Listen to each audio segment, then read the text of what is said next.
Is today we'll read a very exciting story, The Emancipation of Billy. तो इसको हम लोग स्टार्ट करेंगे Emancipation of Billy. Oops. Sorry, just guys, 1 second. Emancipation of Billy 283. My apologies guys. तो इसको हम start करेंगे. This is by O. Henry. ठीक है ना, मेरी किताब गिर गई थी तो this thing. Let's start on this. 281 283. ठीक है. So in the old square porticoed mansion, with the wry window shutters and the paint peeling of the discolored flakes, lived one of the last of the war governors. The South had forgotten the enmity of the great conflict, but it refuses to abandon its own traditions and idols.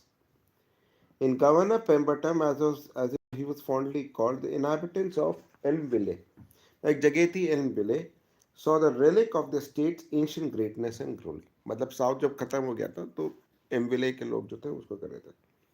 In his day, he had been a man large in the eyes in this country. His state had pressed upon him every honor within its gift. And now, when he was old and enjoying a richly merited repose outside the swift current of public affairs, his townsmen loved to do him reverence for the sake of the past. मतलब पुराने times के लिए लोग कहते थे हाँ आपको बहुत मान था. The governor's decaying mansion stood upon the main street of Elmville within a few feet of rickety paling fence. Every morning the governor would descend the steps with extreme care and deliberation. पुराने समय के उसमें जो थे वो धीमे धीमे जो थे गवर्नर साहब नीचे आते थे on account of his rheumatism. And then the click of his gold-headed cane would be heard as he slowly proceeded up the rugged brick sidewalk. चलते थे अपना brick sidewalk पे वो चलना शुरू करते थे. He was now nearly 78, but he had grown old gracefully and beautifully. His rather long, smooth hair, flowing parted whiskers were snow white. His full-skirted frock croak was always buttoned snugly about his tall, spare figure. He wore a high, well-kept silk hat, known as a plug in Elmville, and nearly always gloves. His manners were punctilious and somewhat overcharged with courtesy. The governor walks up Lee Avenue, the principal street, developed in their course into a sort of memorial, triumphant procession. Everyone he met saluted him with profound respect. Governor साहब की सब इज्जत करते. Many would remove their hats, and those who were honored in their personal friendship would pause to shake hands, and then you feel exemplified the general pure ideal southern courtesy. Upon reaching the corner of the second square from the mansion, the governor would pause. The second square पे governor थे रुकते थे. Another street crossed the venue there. एक और street पे venue जाते थे. And traffic to the extent of several farmers' wagons and a peddler's cart or two would rage at this junction. Then the falcon eye of General Defenbach would perceive the situation, and the general would hasten with ponderous solicitude from his office in the First National Bank building to the assistance of his old friend. मतलब वो अपने दोस्त को लेने के लिए वो आते थे जनरल साहब. When the two exchanged the greetings of the modern manners would become accusingly apparent. The general's bulky and commanding figure would bend lissomely at a point where you would have regarded his ability to do so with incredulity.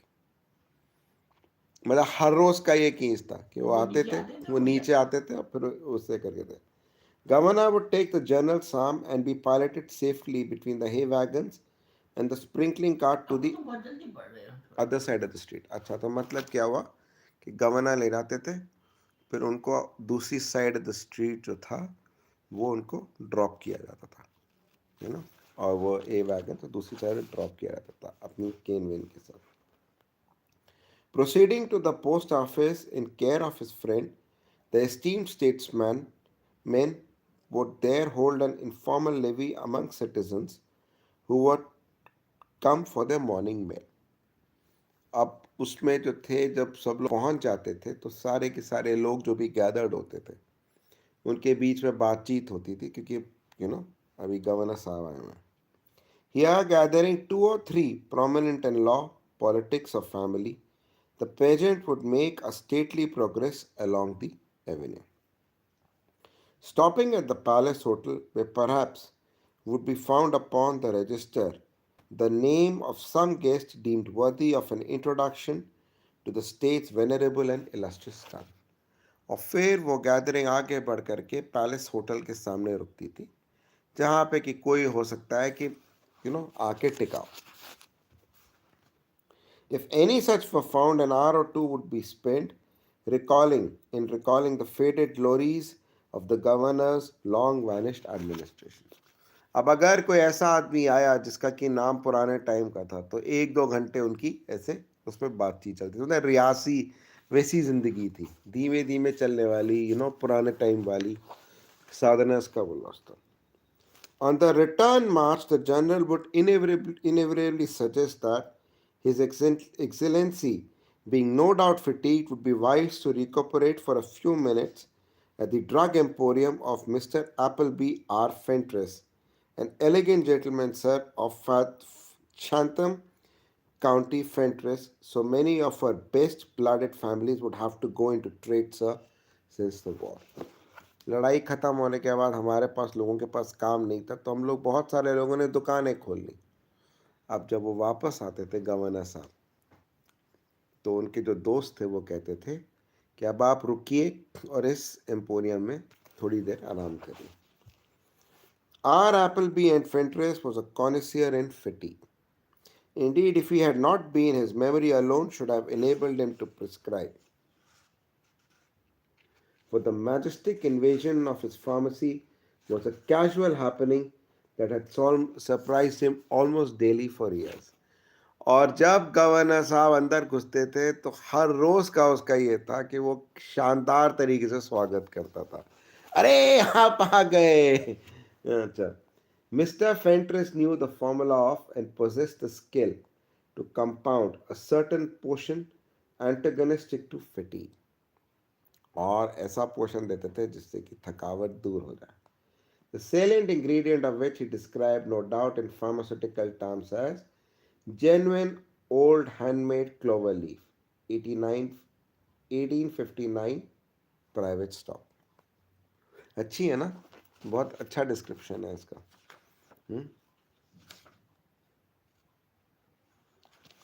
फिर क्या हुआ? Nor did the ceremony of administrating the potion ever vary.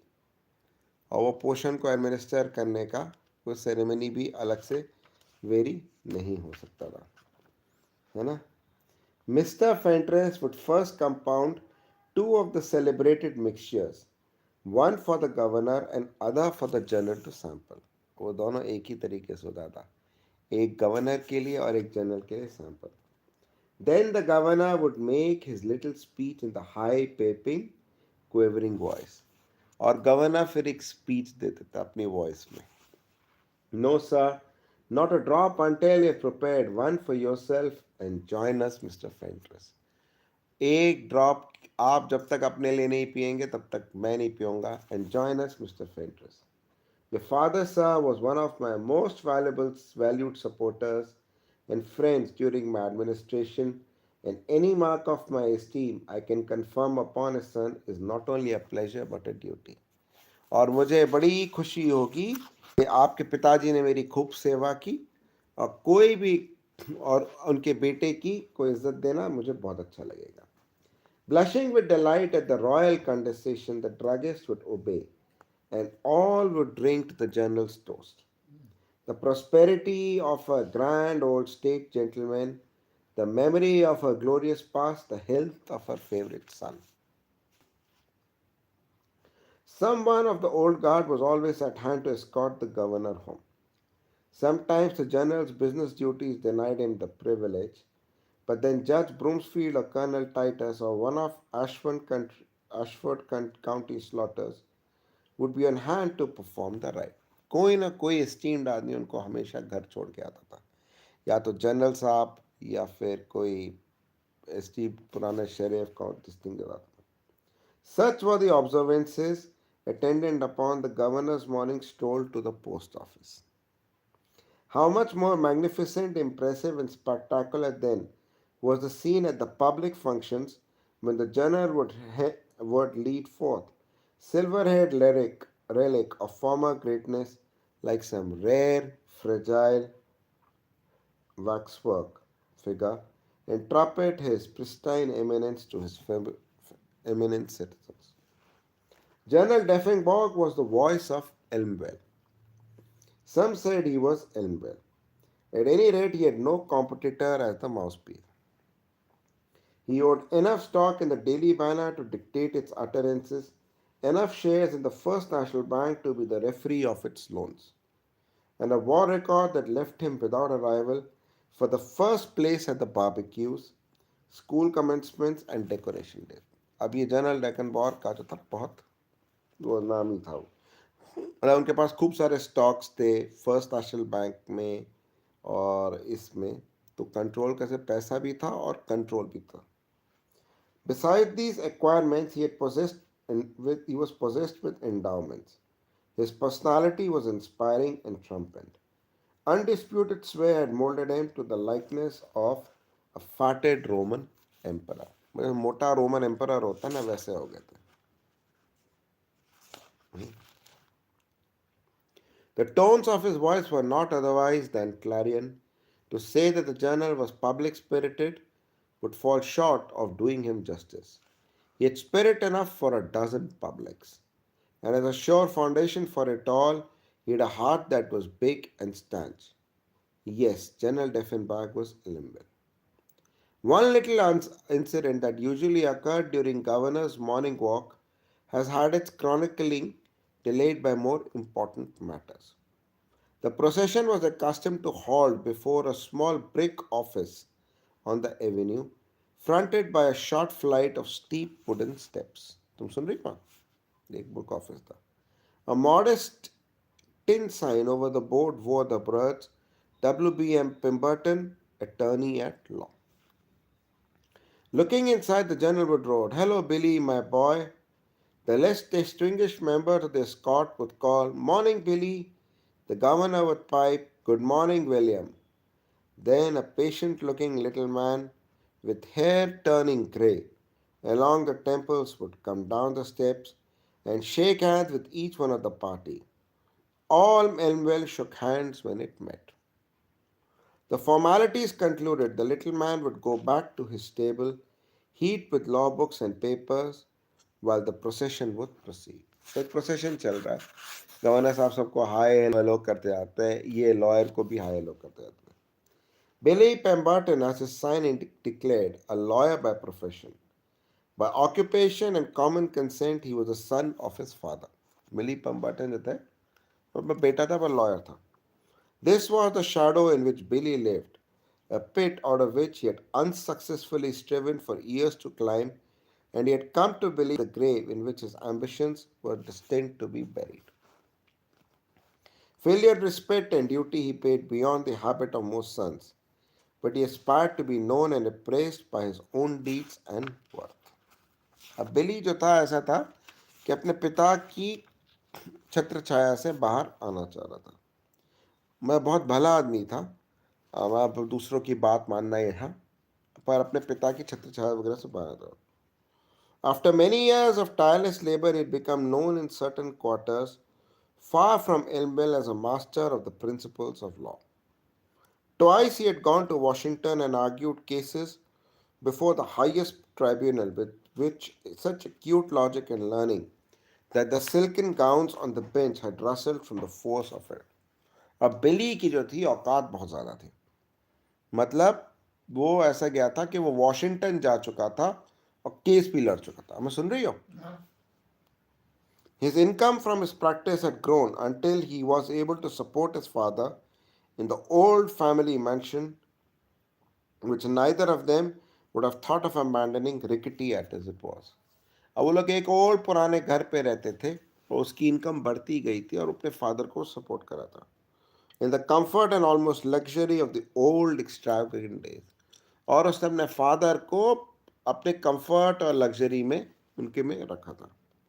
Yet he remained to himself as the only Billy Pemberton, the son of our distinguished and honored fellow townsman, ex-governor Pemberton.